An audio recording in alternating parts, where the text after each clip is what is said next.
make sure I can share the essay which I want to share. Okay, can everybody see that? I think everybody can see that. So the following essay, I won't read out the two texts for this one because it doesn't have two texts. The question was simply, let me just bring it up. Why are our young people becoming couch potatoes? And what can we do to solve the problem? Okay, so you're writing an article for a magazine here for readers of the magazine, and you need to focus on young people in your country or a country that you know well. Okay, so why are our young people becoming couch potatoes, and what can we do to solve the problem? So let's have a look. How many miles have you walked today? She's written this for an article, and so she has decided to take a very conversational, friendly, it's a good style. I like it. It is appropriate for an article. I did make one criticism concerning the introduction and the conclusion that we'll talk about in a second, because she has justified herself of why she did so, but we'll talk about that in a second. Let's look at the introduction, which is fine. How many miles have you walked today? I have been sitting glued to my PC monitor since early morning. The only movement was to get a cup of Arabica. However, tomorrow I'm starting a new life since I have decided to promote a healthy lifestyle. Okay, so this is the introduction, and the only criticism I would make is that if we look at the question, why are our young people becoming couch potatoes, and what can we do to solve the problem? It's talking about our young people becoming couch potatoes, and I don't see much mention of our young people here. It's more talking about the narrator, the writer. I have been sitting glued since I have decided I am starting. And for that reason, it sounds a little bit like the writer's talking about herself rather than our young people. And I felt like the same was in the conclusion. It is settled. I will no longer be a candidate. I had better fetch myself. And so I do want to warn you that if the task says write about our young people becoming couch potatoes and what we can do to solve the problem, the only time I want to hear an I really is when you're talking about what we can do to solve the problem. And do focus on the young people. I still recommend focusing on the young people. I think the student has used I a lot simply because she's trying to make it sound conversational. And it should be for a magazine. So I do sympathize, I do understand, but still try to keep talking. I mean, always trying to address the question, which is our young people and what we can do to help. Okay, so let's read through it. How many miles have you walked today? I think we've already done that one, haven't we? However, tomorrow I'm starting a new life since I have decided to promote a healthy lifestyle. No grammar mistakes there, which is great. You know, I do think that mistakes are your number one priority to avoid. Yeah, of course you're thinking about content and you're thinking about getting the right tone and things like that, but please avoid mistakes because that's what brings the mark down. Okay, not answering the question will also bring the mark down, but a mistake is usually mistakes. So for starters, yeah, not for the starters. For the starters makes me think about a meal. Yeah, for the starters, I will have, yeah, for the main course, I will have, we just say for starters. For starters, rigorous morning exercises come first on my bucket list. Now, I want to warn you that a bucket list is a list of things you want to do before you die. And I'm not sure that's what the student meant here. I mean, did the student mean, for starters, rigorous morning exercises come first on a list of things that I want to do before I die? So something to be aware of here. I didn't change it simply because it's not a grammatical mistake. But I do want everybody to be aware that bucket list is very informal. It's only really appeared in the last few years. It seems to me. You see it all the time nowadays in the papers. But it is a list of things to do before you die. So please don't think it's just a list. I felt like, you know, come first on my list might be a little bit more appropriate than bucket list. Yeah, I thought, okay, maybe there are many other natives out there that would disagree with me. I'm not sure, being honest. I don't know. Maybe there are lots of other natives that would disagree with me. But as far as I'm concerned, I did look it up because I never know, you know, might be wrong.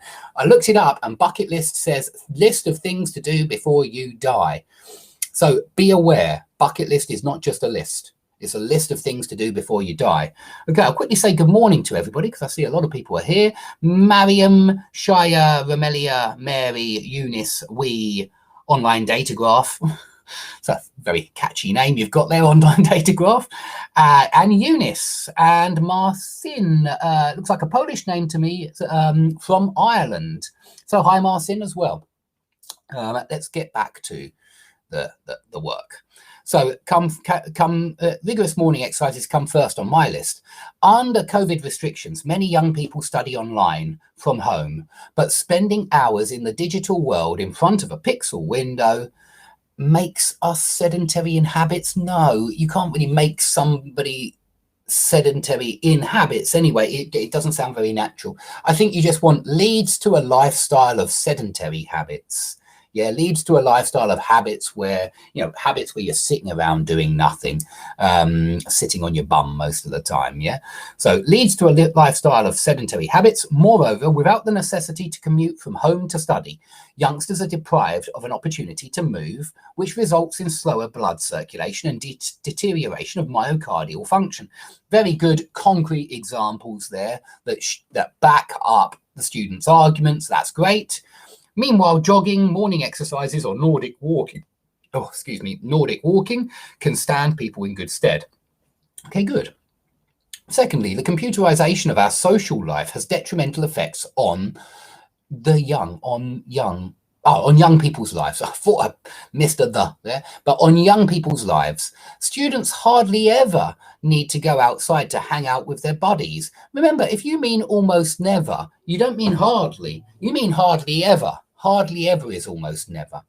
Yeah, and hardly is slightly different. Hardly is like barely. Yeah, it's slightly different. If you can say, I can hardly see her, it means I can barely see her. So it's not the same as hardly ever, which is an adverb of time, of frequency. Yeah, it's like ever, never, hardly ever, often, sometimes, always. It's one of those adverbs of frequency. Instead, they choose to click a button and chat with friends in Zoom or Skype. I suppose on Zoom or Skype. Missed that one, sorry. On Zoom or Skype. If it were not for such technological conveniences, people would be more active. Consequently, these digital benefits are a double-edged sword. Along with facilitating our lives, they put us at risk of cardiovascular diseases typical of a sedentary lifestyle. Good, excellent paragraph. You might want to think about changing that to a couch potato lifestyle, just because you've already got sedentary up here. Yeah, you wanted to use it as well, and it's a good word, why not? But using it twice is quite a rare word. It seemed a little bit over the top to me. But perhaps this could be a good chance to just say, typical of a couch potato lifestyle. Finally, another thing that seems crucial to me is exorbitantly high prices for fitness club services, much as okay, I don't know why I crossed this out. It's fine. Why have I crossed it out? Although, or much as. My point here was this. The student had used a semicolon, and somebody put a comment on my channel yesterday about on the same topic as this, and I'm afraid I had to remove it straight away because I looked at how long it was. A very, very long post, and as far as I was concerned, it was confusing everybody. I want everyone to understand that these words like although or much as, they are subordinating conjunctions, and they are completely different from however, moreover, nevertheless, which are conjunctive adverbs. And this was the reason I took the post down, because in my opinion, it completely confused conjunctive adverbs and subordinating conjunctions. And it was trying to argue that there's no difference, that you can use one or the other in any way you want. And it's not true. That's why I took the post down. I wasn't trying to be rude. I just thought that it would confuse my students and I didn't want it up there.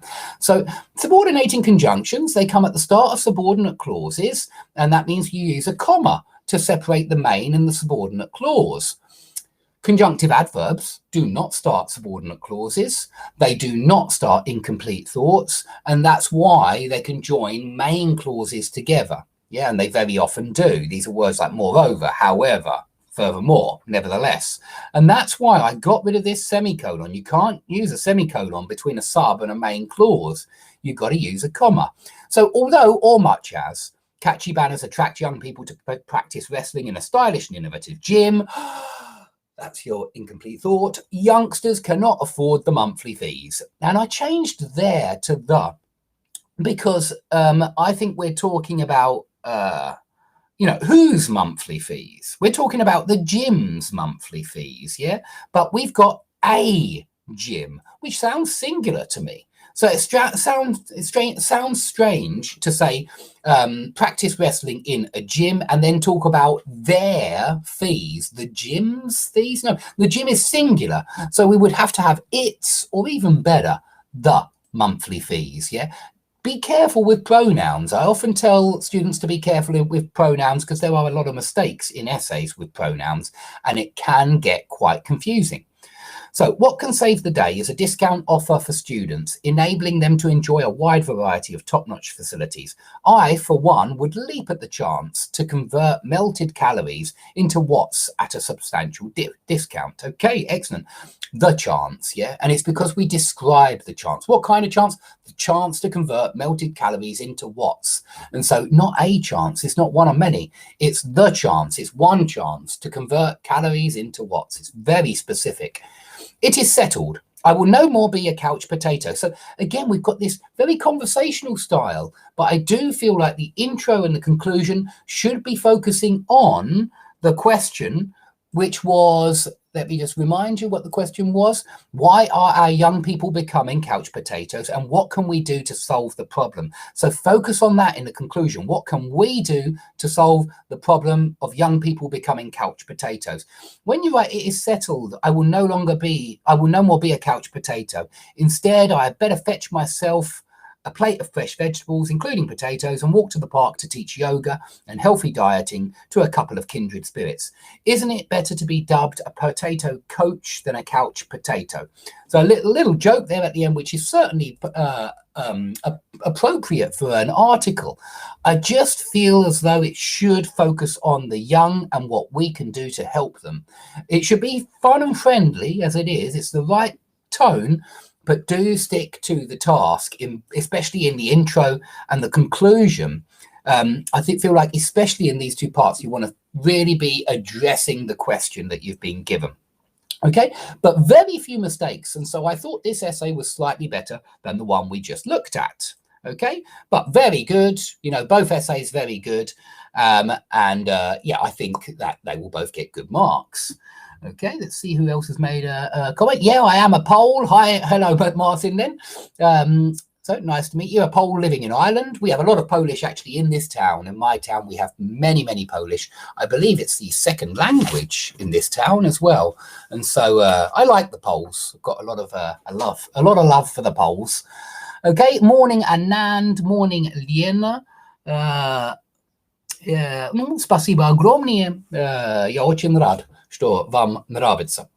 Okay, well, so we'll stop this class here. And what we're going to do is we're going to do 2 more essays because I've got 2 more essays from my Italian student to look at. And again, they are CPE essays. So thanks everybody for watching. I will be back in